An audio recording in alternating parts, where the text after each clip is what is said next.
Hi everybody, it's Karen. I'm the person behind Karen's Cards that's always talking at you, and I just thought I should get in front of the camera and introduce myself and say hello. And a huge thank you to every single one of you that comes and watches, that leaves me a comment or a like.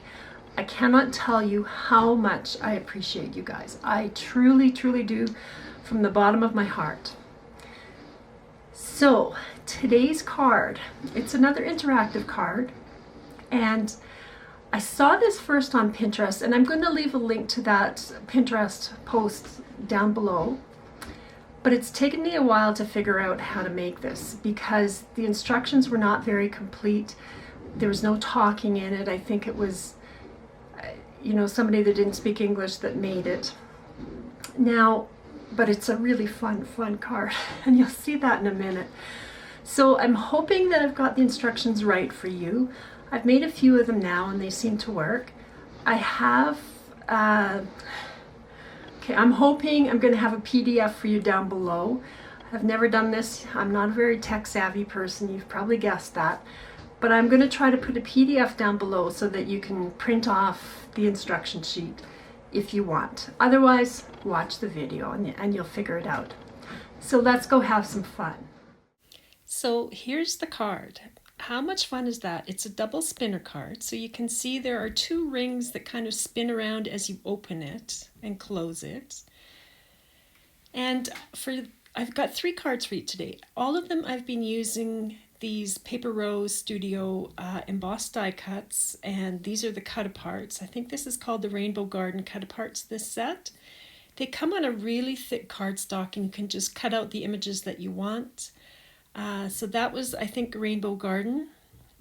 These are the Rainbow Butterflies. Now these are embossed die cuts and they come on a perforated sheet of cardstock, and you just punch out these butterflies. Now you can see, I think, the embossing on that. It's just super glossy. They're beautiful.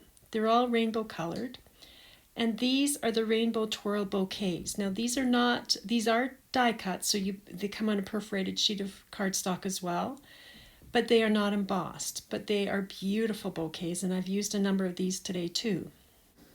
Now I believe these are the Rainbow Garden Florals cut aparts. I did start cutting some of these apart thinking I might use them, and then I kind of changed my mind and went in a different direction.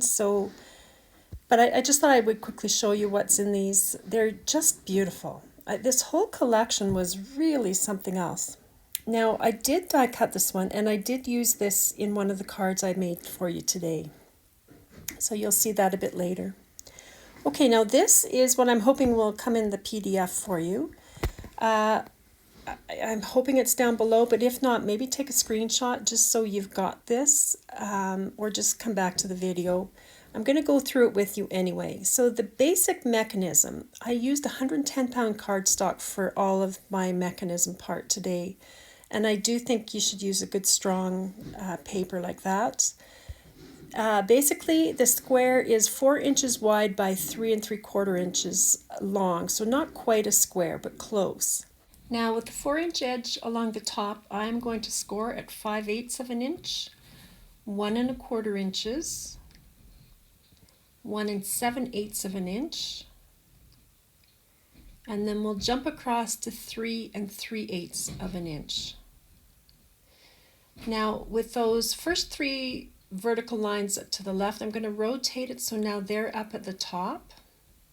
It doesn't really matter, but just to make it easy on you, I thought I'd put that in. Now I'm going to score all the way down at 1 1/4 inches and 2 1/2 inches, so all the way up and down.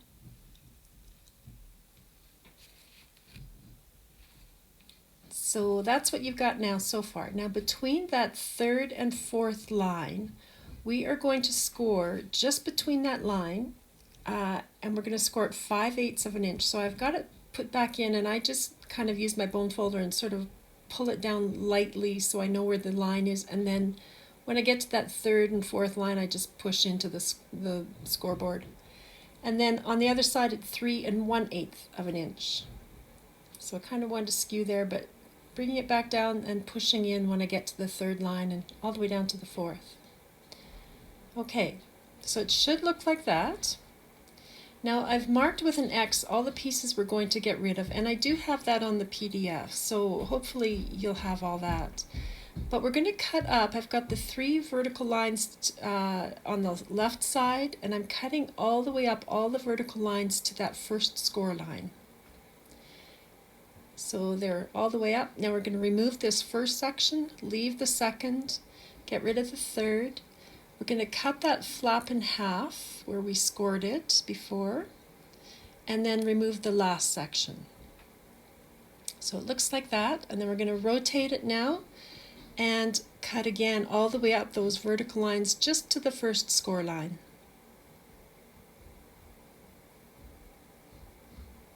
Really, this isn't too hard.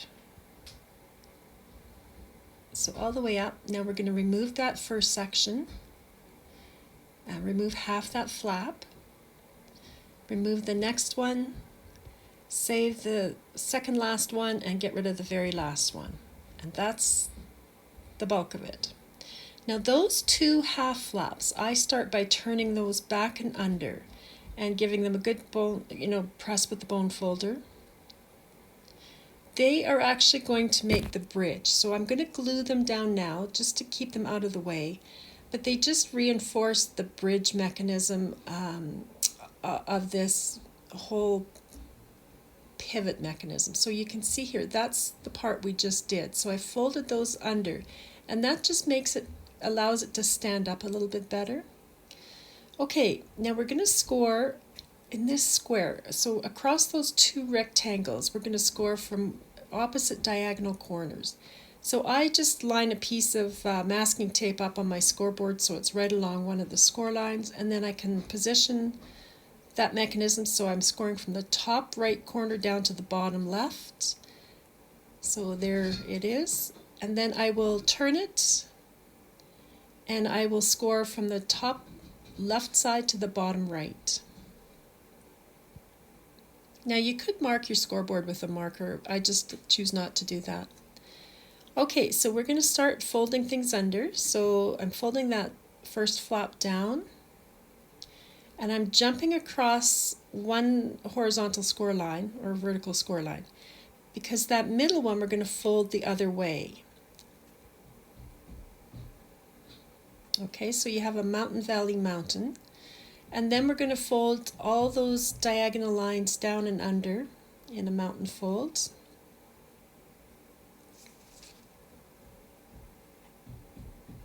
And the other one. And then all the other folds are just going to be mountain folds. So just give these a good press. They do need to be reinforced. Okay, now I'm holding this with those 2 wings facing up and down, and then the triangle on the left and the triangle on the right are the 2 that you want to be on the outside. So I sort of pushed the other 2 under. I'm going to show you this again in just a minute so you see what went on. But give this a good burnish again after.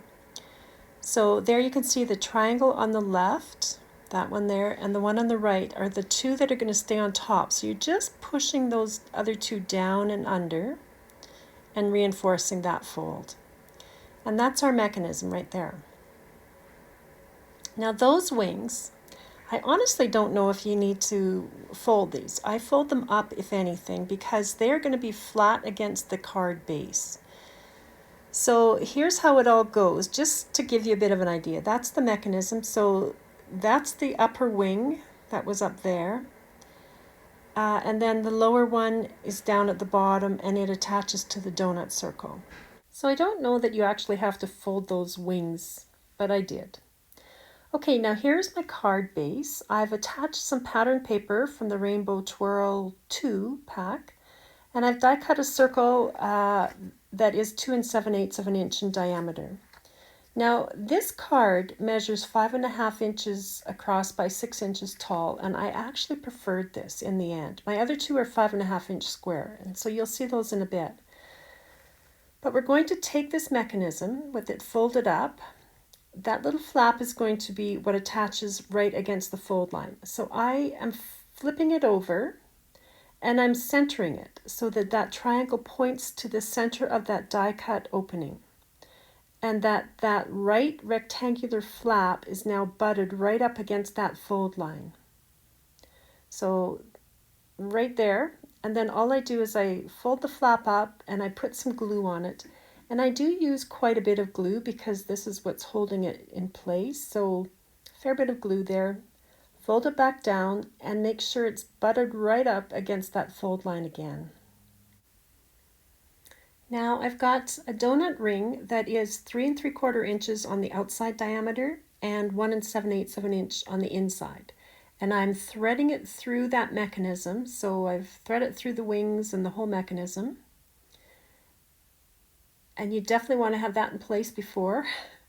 So now we're going to glue this end down, and it's just that last flap that gets glued down. So it's not on the triangle or on the wings at all. I'm just putting the glue on that rectangle. And then you want to kind of fold that up. So there you can see it's all folded. There's only glue on that very last flap. And so keeping it folded, I am going to bring it across, and now you have to kind of get this donut ring to come up and over with it. And all you do is you close the card down and press that in place. Now you're going to see here that my donut ring somehow slipped its track and it's come off those wings. So I left this in just to show you. You just want to wiggle it all around until you can get that donut up above those wings in that position. And then we're going to just put a little bit of glue on that lower wing, and this is where the donut ring will attach to. So I'm going to pull that donut ring away from the card fold, but not so it's butting right up against the pivot mechanism, just so it's away from the card fold basically, and just press it down, let that set up. And then the top ring we are going to attach to the upper wing. Now that circle is about, for me, it's 2 1/8 of an inch in outer diameter. And I don't think you could do much bigger than that because you're going to butt it up against the card fold. So I think that's possibly as big as you can get. But you can see here I'm attaching it to the upper wing, but I'm keeping it to the right of it so that it's got lots of room to go back into the fold line. And so you want to just kind of press all this. You sort of have to guide those rings a little bit at the first until it's like any card fold. It just has to learn which way it's going to go. So I'm really pressing down on the mechanism and opening and closing it a number of times just to make sure it's flowing smoothly. And here I'm just putting a pencil mark in for you just to show you what those rings actually do when you open and close them. Because I had no idea at first that they were going in opposite directions, but they are. So when you go to attach things, it helps to kind of know which way they're going to go, I found. Now, on the front, I am going to put my circle back in. Now, this was 2 7/8 of an inch in diameter, the circle that I cut. You could make it bigger. The Pinterest example was bigger, I believe, and you could see part of the mechanism from the front, but I preferred that it was covered. Now, I did mat my circle, but you can see I'm putting glue just on that rectangle to the left of that triangular part, and then I can feed my circle back in, line it up with the front, and then just press it down and give it a good press to let the glue set up. And now you'll see we've got that mechanism covered on the front. So I'm going to attach my little, I believe that's one of the embossed die cuts that I used. And I'm just kind of centering that over the middle of that circle. And there you go. Now, I found it really helpful to temporarily tack in place all my die cuts. So that's what I've got done here. They are just held in place with low tack tape, or you could use a repositionable tape runner. But I would definitely give this a trial run because you really want to be careful at that fold line that nothing is jamming the mechanism, that you're keeping things away. And remember the way those rings went? You kind of have to keep that in mind so that when it opens and closes, they're not jamming. So I definitely found it easier to give this a trial run, and I also found it much easier to use glue because you have that extra little wiggle room. So I don't think I would use double-sided tape for these. I would definitely go with the glue. And each time I put something in, especially around that fold line, I checked it and watched it open and close. So there I'm just putting glue. I found putting the glue on the donut ring was much easier than putting it on. If I'd put it on that gnome, I wouldn't know exactly where to put it on him. And I was sort of fiddling with everything after. So I ended up just putting glue directly on the ring and making sure that things were not sticking down. Now I'm just showing you there, you kind of want to watch that nothing comes out the sides or the bottom as you glue them in because they move around so much. So it was easy to have things popping out of the top or the bottom or the side. So on that upper ring there, I have again tacked that in place, and I'm just going to glue directly on that small ring. And then I could put my image back in place, and you definitely want to watch these and just carefully open and close. And I know it's hard for you to see in this video what's going on there because I've got the card half open, and so you can't really see a lot. But that is all I'm trying to do there, is just to make sure that it's in a position where it's not hitting up against that card fold. So you can see there a little bit better. It was okay. Now in this card, I actually attached a couple of the images right to that center circle, and I do like that. I may go back and do that on my other two cards because I quite like that they'll be stationary, so they don't move. But it's kind of fun. It just adds to the dimension of the card. So at the end, I went and I glued all these die cuts together just where they overlapped, just so there were no loose edges that might catch. And there's my finished card. So I've just added a little strip that came off one of the 12 by 12 papers. It's at the bottom of all the Paper Rose papers, and I just thought that was really quite pretty. And I just added a few pearls and a sentiment on the front. Now it's definitely a kind of card where you're going to have to write on the back, so you might want to mat the back, and I just didn't do that. I may go back and do that as well. So here's another example. Now this was a 5.5 inch square, and so you can see the height difference, but the height actually allows you to put a slightly bigger die cut in place without it sticking out the bottom. So I do like the 6 by 5.5 inch card for that. Now I used the butterfly trellis stencil on the front of this card, and I used some Distress grit paste in Snowfall and then colored in the butterflies a little bit more. But that's the inside, so I've used essentially the same die cut images and that same strip along the right hand edge. And I did a Christmas one just to show a slightly different variation. I'll have everything listed below, guys, but this one just had the koalas and all those little presents and that little strip to the right. So I hope I've given you some inspiration, everybody. These cards are just so much fun. I cannot tell you how many times I've opened and closed mine just to see those rings move. So thanks for stopping by, everyone. I'm hoping you're having a great day, and I hope you'll come back for the next video. See you later. Bye.